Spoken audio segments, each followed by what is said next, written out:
Olá pessoal, vamos para a nossa segunda aula do nosso curso básico de eletrônica, abordando agora o diodo semicondutor. Então temos algumas definições. Tá? Do ponto de vista do semicondutor, tá? É o elemento mais simples dentro da eletrônica. Tá? Alguns poderiam e os resistores. Os resistores são, do ponto de vista geral, são os mais simples, mas analisando do ponto de vista de semicondutores, tá? O diodo de junção é o componente mais simples da eletrônica. Então, com a união de um cristal do tipo P, vimos na aula anterior que significa um material do tipo P, e um cristal do tipo N, obtém-se uma junção PN, que é um dispositivo de estado sólido simples, a qual chamamos de diodo semicondutor de junção. Tá? Então, quando falarmos de diodo semicondutor de junção, estamos falando de uma junção PN, ou seja, de um cristal do tipo P positivo e um cristal do tipo N negativo. Lembrando que o que define se o cristal é do tipo P ou tipo N é aquela questão das utilizações das impurezas, se ela é doadora, se ela é receptora. Então nós temos aqui a característica de um diodo de junção PN. Nós temos na junção P, ele é formado por portadores majoritários, ou seja, são as lacunas, e na junção no cristal do tipo N nós temos os elétrons como os portadores majoritários. Então a junção PN define o nosso diodo de junção. Então, devido à repulsão mútua entre os elétrons, tá? No caso os elétrons livres do lado N, os elétrons irão se espalhar por várias direções. Tá? Nós vimos na aula anterior qual o comportamento, o que leva à ocorrência de um elétron livre. Alguns atravessam a junção e se combinam com as lacunas, como veremos na figura 2. Cada vez que um elétron atravessa a junção, ele vai criar um par de elétrons. Ele vai criar um par de elétrons.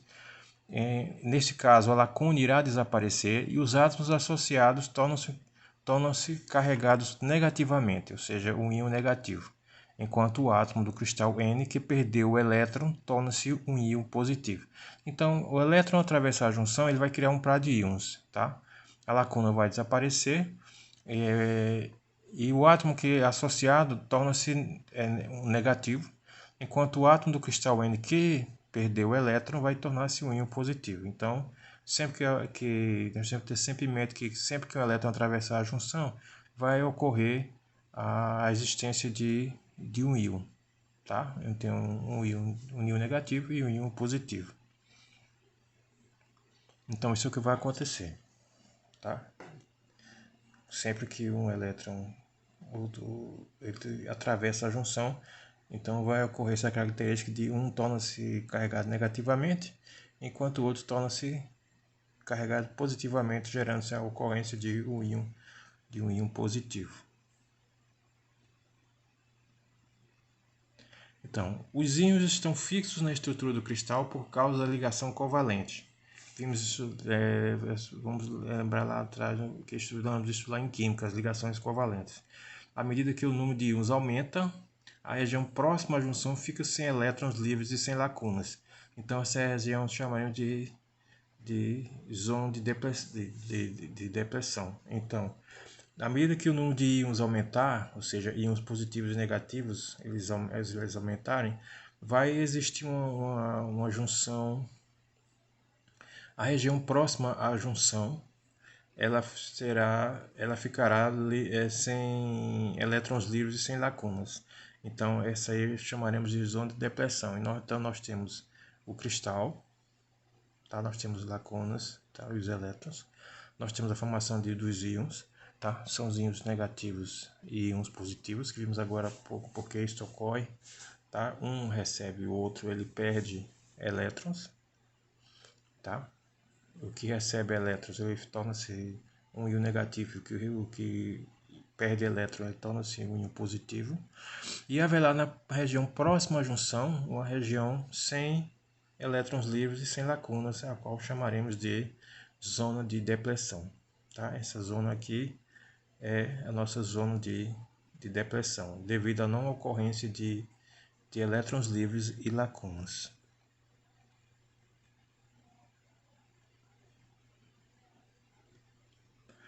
Então, além de um determinado ponto, a zona de depressão age como uma barreira, tá? Ela vai atuar como uma barreira, impedindo uma continuação da difusão dos elétrons livres, tá? Em torno pelo cristal. Então, a intensidade da zona de depressão aumenta com cada elétron que a atravessa, tá? Que aumenta com a intensidade de cada elétron que atravessa a junção, até que atinge um ponto de equilíbrio. A diferença de potencial através da zona de depressão é chamada de barreira de potencial. Então, esta é o que denominamos de barreira de potencial, que é a diferença de potencial através da zona de depressão. Então, sempre que vocês ouvirem falar de barreira de potencial, lembre-se que está relacionado à diferença de potencial através da zona de depressão. A uma temperatura de 25 graus Celsius, essa barreira de potencial é de 0,7 volts para o silício e 0,3 volts para o germânio. Isso é importante levar em consideração quando formos estudar mais à frente e formos estudar os circuitos, tá? Quando formos estudar até a polarização de transistores, tá? Se ele for de silício ou se for de germânio, que essas informações elas são bastante importantes lá na frente, tá? Quando formos considerar a questão da polarização direta e polarização reversa. Esses valores serão importantes lá na frente. A representação mais usual para o diodo é essa. Nós temos a junção PN, nós temos o lado positivo, chamaremos de anodo, o lado negativo do cristal nós chamaremos de catodo. Essa é a representação mais utilizada nos circuitos, tá? A representação mais uma vez do anodo e catodo. A polarização do diodo.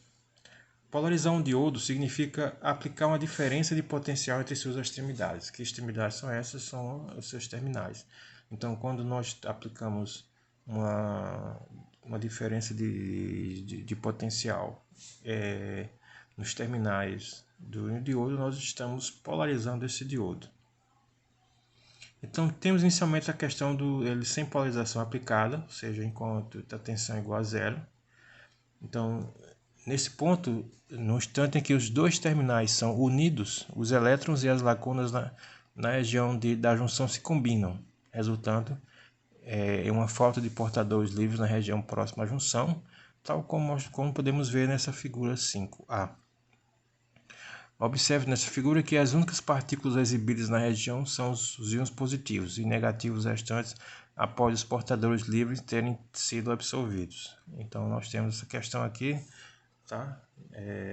Na figura 5A, distribuição interna de carga, tá? Na figura A, nós temos a tensão isso igual a zero, tá? Ou seja, não temos ele sem polarização, e temos a distribuição aqui das cargas, né? Vocês podem perceber que a corrente do diodo aqui é igual a zero, tá? Não há corrente circulando na junção. Então temos a tensão do diodo igual a zero, ou seja, sem polarização. E temos por conseguinte uma corrente de diodo igual a zero, ou seja, um ID igual a zero. Então, a distribuição interna dos portadores de carga. Tá? Nós temos os íons nas proximidades da região de depressão e os portadores no cristal P e no cristal N. E aqui a distribuição dos íons negativos e íons positivos. E aqui a simbologia do diodo com polaridade definida e o sentido de corrente. Tá? O sentido de corrente está sempre de anodo para catodo. Depois temos a condição de polarização reversa, tá? Ou seja, a tensão de diodo menor que zero. Então, vocês observarem aqui, essa junção do tipo P e aqui a junção do tipo N, vocês observarem o posicionamento aqui dessa bateria VD, tá? Ela está no sentido reverso. Então a corrente está deslocando-se no sentido contrário ao sentido normal, tá, da corrente. Então tá a polarização reversa desse meu diodo de junção, tá? Então temos um fluxo da corrente de IS, ou seja, uma corrente IS. Então temos a corrente dos portadores majoritários aproximadamente igual a zero, tá? E temos aqui o comportamento da região de depressão, a representação do sentido de corrente. Então temos a questão da junção reversamente polarizada, tá? Na figura A temos a distribuição interna de cargas sob condição de polarização reversa, a distribuição de cargas, tá? Devido a essa polarização reversa. E B, a polaridade de polarização reversa e sentido da corrente de saturação reversa, que é a IDS. Tá? Então, a IDS tem esse fluxo de corrente de saturação reversa e nós temos a representação aqui de IDS, tá? E o comportamento das cargas na junção.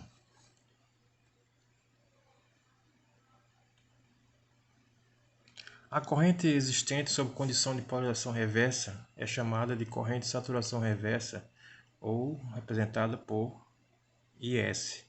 Tá? Então, sempre que falamos IS, vocês verem também nas folhas de dados, no nosso datasheet, vocês vão ver que elas são informadas essa corrente de saturação reversa IS. Tá? Ou pode ter uma outra denominação, mas é mais comum encontrarmos IS e a apresentação do seu valor, que é a corrente de saturação reversa. E temos a questão da condição de polarização direta, onde a tensão do diodo é maior que zero.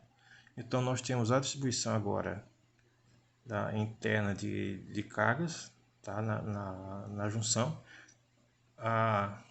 Ainda temos a corrente de saturação reversa IS, mas agora temos a corrente dos portadores majoritários, tá? Nesse sentido, tá? Ou seja, indo de anodo para cátodo. E a corrente total do diodo pode ser dada por quem? Pela corrente dos portadores majoritários menos a corrente de saturação reversa. Tá? Então agora a junção está polarizada diretamente.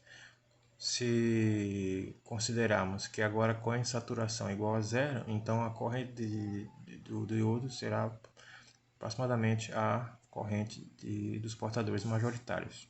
Tá? E temos a representação gráfica, tá? da polarização da junção, tá? do cristal PN, o sentido de corrente ID, tá? Agora na polarização direta. Então, a partir daí nós vimos a questão são 3 pontos principais. Nós temos quando estudamos um diodo, ele sem polarização, tensão igual a zero, polarização reversa VD menor que zero, e a polarização direta com VD maior que zero. Isso é importante porque tem alguns diodos que têm algumas características que são interessantes. Alguns trabalham na região de polarização reversa, como o diodo Zener, por exemplo. Tá? E isso é importante lá na frente quando formos estudar transistores, para definir as regiões de corte, regiões de saturação. Tá? A questão da polarização direta e polarização reversa das junções. Obrigado e não esqueçam de deixar o seu like e de postar também os seus comentários, e vamos em frente até a próxima aula. Obrigado, pessoal, um abraço sideral.